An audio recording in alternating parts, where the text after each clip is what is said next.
princesses! Today I'm going to be doing a little makeup look using some of the cherry blossom inspired makeup sent over by YesStyle. These were products that were sent by YesStyle, but this is not a sponsored video, so if you'd like to see how I achieved this look, then please just keep watching. Okay, so first off I'm going to use a primer. This is the Misha Glow Balm, which is super dirty. Ew.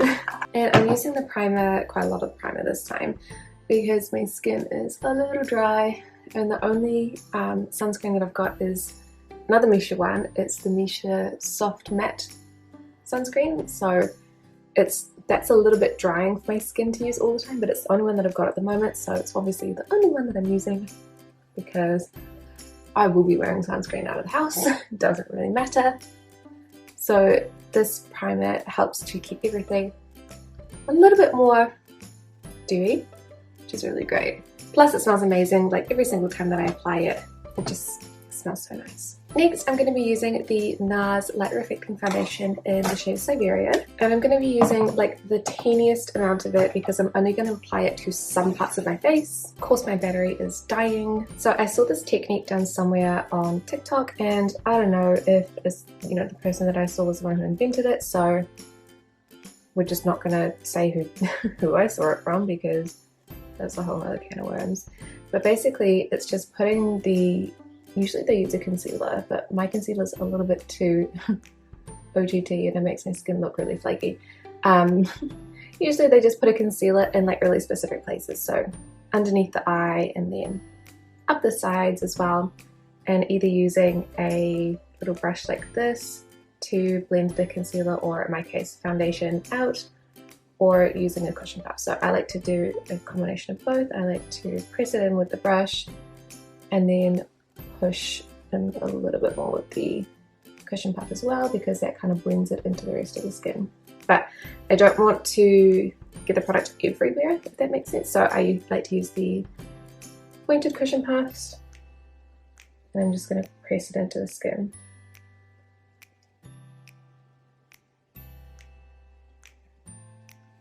Like that, and then you get like a super natural finish. My eyes in general, I don't have super bad like bags or anything like that, so I'm using a pretty minimal amount of product. And honestly at the end I feel like it kind of looks pretty similar to how I would normally do my makeup, because I don't wear super heavy makeup anyway, so I think that it's quite a good technique.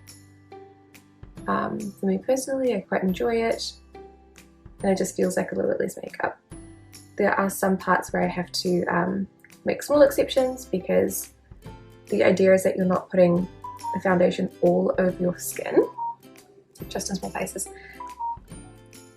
And yes, I know that the lighting is a little bit uneven, and the lighting in the morning in this room is not the best, but that is okay. Then we're going to put a little bit on forehead, nose bridge, and then a little nose tip. I find that for me personally, if I put it slightly lower on the tip of my nose, it actually looks kind of better. I don't know why, but it just does. I also like to do this technique in little sections rather than putting all of the product down first, because I find that for me, I'm a bit slow at it, so it dries down. I also put a bit around the sides of the nose because I get a lot of redness there. Then we get a bit on the chin too, and like the forehead, this one's not a precise application. And then I'm going to do a little spot conceal. At the moment I really just want to do the scar. Yeah, I can't be bothered with the rest of them. A lot of the ones on my cheeks are going to be covered anyway by a bit of blush, so they're going to get a little bit more coverage later. So that will be all that I'm doing for foundation. It's very lightweight, but it looks really natural as well, which I really like. And also when it's hot weather, it doesn't sort of rub off as much. Then because I hate having foundation on my brushes, normally I go clean them, but in one of the products that I sent, the Too Cool for School Artclass, they sent some brushes, some little brushes, which I'll use later, but it also came with this little brush cleanser, micellar water brush cleanser, and these super cute cotton pads. So I'm going to use that to clean the brush. I used it last night to clean some of the like colored brushes, like the eyeshadow brushes that had color on them, and it works really well, and it stops from getting the, you know, the whole brush soaking wet, which is really nice. The brushes dried really quickly, so you can just wipe it off with the micellar water and the brush is pretty much back to new. So handy, honestly. Product that I didn't know that I needed, for sure. Using a small fluffy brush and some loose setting powder, I'm just going to set the skin on top of my eyelids and then also directly underneath, because this part of my skin tends to crease no matter what I do to it. There's not even any product really on the lower lash line at the moment, just that little bit of foundation right in the inner corner. But again, just gonna go and set it. There are no other places on my face at the moment for me personally that need to be set. I would find normally that it's the eye area and then also around the perimeter of my face that normally get quite sticky. But because I've not got any, oh, there's a little in that left outer corner there. But since I've not got any actual product on the side of my face, and the only blush that I'm using is going to be a powder blush, I don't actually need to set it, so it's really helpful. Then we're going to move on to eyebrows, and I'm going to be doing my eyebrows the same way that I normally do with the Innisfree two-tone brow kit powder. Sometimes I use the Morphe brow gel if I'm feeling like I'm in a rush, or if I want slightly lighter look for the makeup. I know a lot of people love to use like the brow gels and like the brow freeze as well. It's not really my thing. I don't know, I like slightly, you know, more of a fuller brow. Even though I've got like a ton of eyebrow here, actually this doesn't need to be plucked. Oh well, I did them last 2 weeks ago now. When I got caught in the cyclone in Napier, I was down there for work and I was staying in a stranger's house, and then cyclone, and then all of the roads closed and all the bridges were gone. And so I just like, I got so bored because it's like a stranger's house, like what are you gonna do? But I gave myself an excellent set of brows and a really intense manicure, like, you know, not the ones where you're like coloring in the nails, but the ones where it's like, you know, I was like making those nails very round, very short, because I was taking my time. And I was using this tiny little mirror that also came with that brush kit, which is actually very helpful. It's very small. Okay, so now we're onto the eyes, and we're going to be using the Holika, my fave Pinkology Mood Eye Palette. This is one that I actually had seen previously, and I was like, I will get that one day, and then I never bought it. So I was like, when it came through for the collaboration, I was like, I'll get that. It's really cute. Plus it smells like peaches. Like, I don't know if it's supposed to smell like peaches, but it does. They also sent these super cute travel brushes from Too Cool for School, so the camera will only focus on if they're right in front of my face. So we have the blush and like a little fan brush, and then 3 of these very sweet little eye brushes, which I love. I really wanted the this brush in particular. It's like a little angled blush brush. They are so soft, so soft. Because it's one of the brushes that I'm missing from my travel collection. I'm not really sure why we get a fan brush like this. Like, what's the purpose of this? But it's very cute. I don't know how, like for travel, you know, like how much am I going to use that? Probably not that much. So using the bigger fluffy brush, these don't have any numbers, I am going to, I think we're going to go with a very pink look today. So I'm going to be taking this pink here, which is called Dolly. And I'm going to pop that on the, oh, it is quite pink, isn't it? That is lovely, actually. I know you can't see it that much on the camera, but it's very nice. I'm going to pop that, yeah, I'm still going to do all over the eyelid. We're going to go for like a simple wash of color, no deepening, and then glitter. Now, a quick note that I haven't got any product on my upper eyelid other than the powder.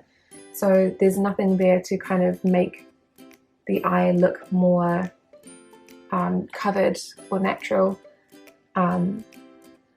So, you know, you kind of have to look at the product and say, like, if you were wearing a primer underneath, this pink would probably pop much more and it'd be a little bit more even, but we're not really going for that at the moment. We're going for like supernatural. And yeah, pink eyelids, pink glittery eyelids are not supernatural, but it is what it is. It is what we're doing today because that's what I felt like doing today. This brush is excellent though, like it is super soft and it's blending so nicely. It's not small enough that it's hard to hold, because I have the other travel set of brushes from, I think the brand is called Coringo, and again it was from YesStyle. I think it came in the advent calendar in 2021 maybe, which I loved, and I've been using those travel brushes ever since, but I rarely use the eyeshadow ones, mostly because I don't do a huge amount of eyeshadow for myself regularly. Alright, and I'm also going to do the same thing on the lower lash line. For the glitter, we're going to use the smaller, denser, flat brush, and we are going to use the most glittery glitter, which is Blink, just right above Dolly. I'm just going to put that, so much pick up, over the top.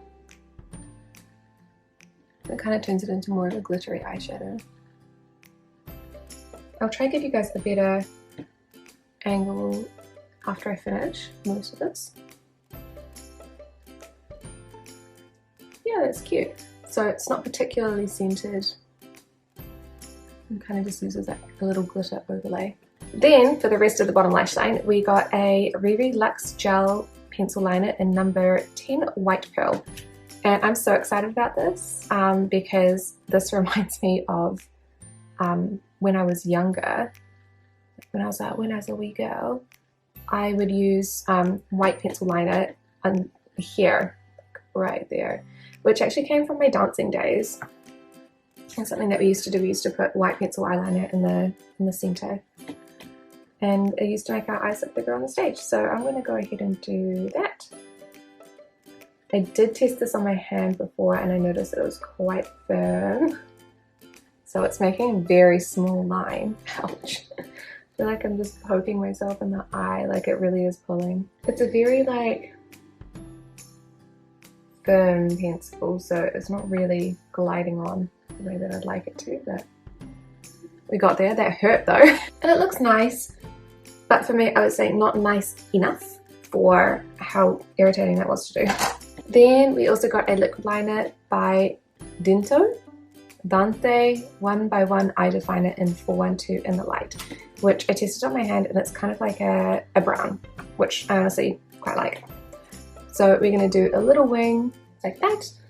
This is a very nice brown, very pretty. It's a bit lighter than the other brown that I have at the moment, but it's very nice eyeliner. It's like very inky, very easy to use. I'm going to curl my lashes and add my usual mascara, which is the Heimish Dailism mascara. Okay, so here's the mascara and I'll just show you guys some footage from the end because I would like a better angle of light for these eyes, but this is what they look like at the moment. I quite like them. I feel like the pink is a little bit more intense than I thought it was going to be. For less makeup in general, so I thought it would be a little bit more subtle, but that's okay. Okay, so we're almost done, which is good because the second battery is now running out of battery, which is ridiculous. And we're going to be using the blush. This is by Numbing and it's in the shade Toast. I'm going to be using the little blush brush that's from the Artclass, and oh, it's not bad. I was kind of a bit worried because it's brown. I was like, is this gonna look nice? But it does. It's actually quite pretty. Probably not a blush that I would keep and use super often, but definitely one that works well. It's quite subtle, so, but it definitely doesn't look brown. I think for me, I want to add a little bit of pink as well though. So this is how the blush looks, but it is, because it is brown, it is really, really, really subtle. So I'm going to add a tiny bit more pink from this one. When I say tiny, I mean tiny because otherwise it will be a huge amount of pink, which just gives like a little bit more color, especially with, like I said, the eyes being so pink. Did I plan this well? No. No, I did not. Did I try this outfit on and everything beforehand? No, it didn't. And then lucky last, we need some lips. I'm gonna go with, not you. I'm gonna go with a more subtle shiny lip. This is the Holika Pearly Flash Balm in shade number 4. What it's for, I have no idea, but it is the pinker one. So that gives like a little wash of color, but it's not too much. Okay, so all in all, I like the makeup look enough. Probably not my favorite eyeshadow to go with it. Like I said before, the eyeshadow is slightly too intense for the rest of the makeup, which is a lot less intense. Normally I'd use just a lighter pigmented shadow, which Korean shadows are usually super great for because they're not usually that pigmented. But all in all, I absolutely love the Too Cool for School brush set. That is amazing. I love them so much. They're tiny, they're super soft, good quality. And I also like the addition, so like having a little mirror for travel is great. And then I also love the brush cleanser. This stuff is amazing. So that's a surprise favorite. I didn't pick this collaboration for that. I also really like the Holika Pink Ology eyeshadow palette. I might do a few more looks with this one and see how much, how good we can get. I could probably do without the blush. It's a good quality blush and I was surprised that I liked it enough, but again, not one of the colors that I normally use, but I do think I want to give it another go when it's not such a pink look. The 2 eyeliners, the RiRe, not for me. It's too hard. It literally felt like I was like scratching the skin. Not nice. And then the Dinto eyeliner, I do like this one. It's a really lovely brownish color. It's very nice for those more light makeup looks, so I will definitely be using that again. But that is it for this video. Thank you guys so much for watching, and I will see you in the next one. Bye!